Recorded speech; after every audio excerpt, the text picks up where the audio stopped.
السلام علیکم ورحمۃ اللہ وبرکاتہ۔ عزیز طلبہ، ایک بار پھر ایک نئے نکات کے ساتھ آپ کی خدمت میں حاضر ہوا ہوں۔ تو جان لیجئے کہ وہ نیا نکات کیا ہے۔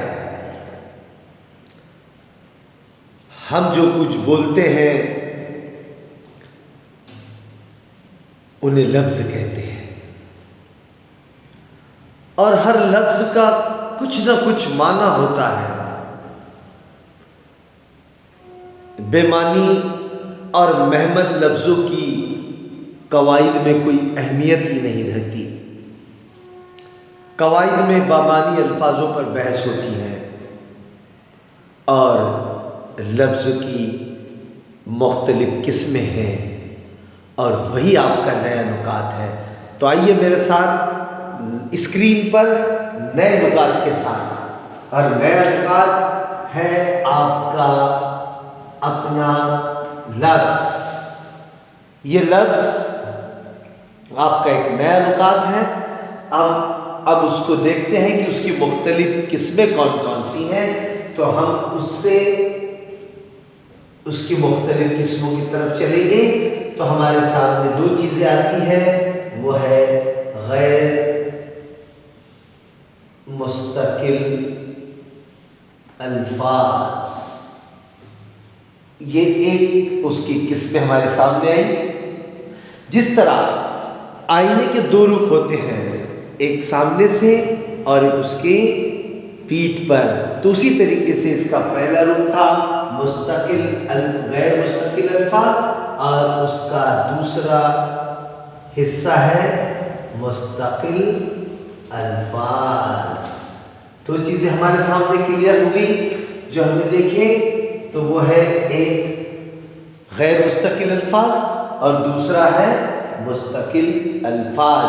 اب ہم اس کی قسموں کی طرف جائیں گے جو چھپی ہوئی ہیں، ہم اس کو اور آگے بڑھاتے ہیں، اور اب دیکھتے ہیں کہ ہمارے سامنے کون کون سی چیزیں آتی ہیں جو ہم سے چھپی ہوئی تھی۔ تو اس کے لیے ہمارے سامنے غیر مستقل میں آیا ہے سب سے پہلے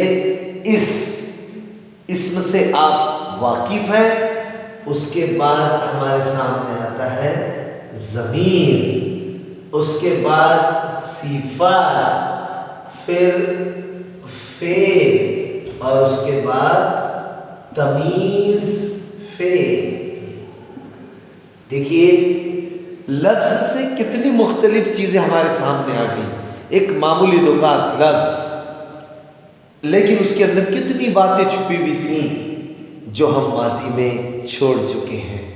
لیکن آپ فکر نہ کریں، ماضی میں جو چیزیں آپ سے چھوٹ گئی ہیں انشاءاللہ میں آپ تک پہنچانے کی ناکام کوشش کروں گا۔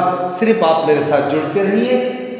غیر مستقل الفاظ ہمارے سامنے آیا ضمیر، صفت، فعل اور تمیز فعل۔ اب اس کے بعد اگر ہم یہاں پر مستقل الفاظ کو حرکت دیں تو ہمارے سامنے آتا ہے ایک حرف۔ اب اگر ہم حرف کو کھولیں تو ہمارے سامنے پھر ایک نئی چیز وجود میں آئے گی، وہ ہے ربط، اس کے بعد عطف، اس کے بعد تخصیص، اور جو بچ گیا ہے وہ ہے فضائیہ۔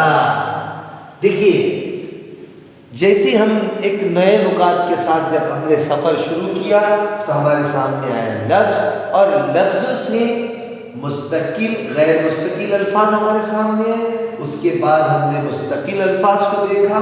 جب ہم اس سے آگے بڑھے تو ہمارے سامنے آیا اسم کے بعد ضمیر کے بعد صفت کے بعد فعل کے بعد تمیز فعل، پھر ہم آئے ادھر مستقل الفاظ پر تو ہمارے سامنے آیا حرف۔ اب جب حرف کو ہم نے کھولے تو ہمارے سامنے ایک چیز آئی ربط، اس کے بعد عطف، اس کے بعد تخصیص، اس کے بعد فضائیہ۔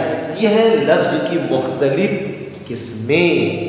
تو میں ایک بار پھر آپ کو بتا دوں کہ ہم جو کچھ بولتے ہیں انہیں لفظ کہتے ہیں۔ اور ہر لفظ کا کچھ نہ کچھ معنی ہوتا ہے۔ بے معنی اور مہمل لفظوں کی قواعد میں کوئی اہمیت نہیں رہ جاتی۔ یاد رکھیے کہ قواعد میں ہمیشہ بامعنی لفظوں پر بحث ہوتی ہے، اور لفظوں کی مختلف قسمیں ہیں جو آپ کی سامنے اسکرین پر ہیں۔ اور میں سمجھتا ہوں کہ آپ کو یہ جان کر بڑی خوشی ہوگی کہ جو چیزیں، جو نکات ہم ماضی میں چھوڑ چکے ہیں یا بھول چکے ہیں، اس کو ہم آپ تک پہنچانے کی ناکام کوشش کر رہے ہیں۔ صرف آپ کو ایک کام کرنا ہوگا کہ جڑتے رہیے میرے ساتھ ہر روز ایک نئے نکات کے ساتھ۔ اللہ حافظ۔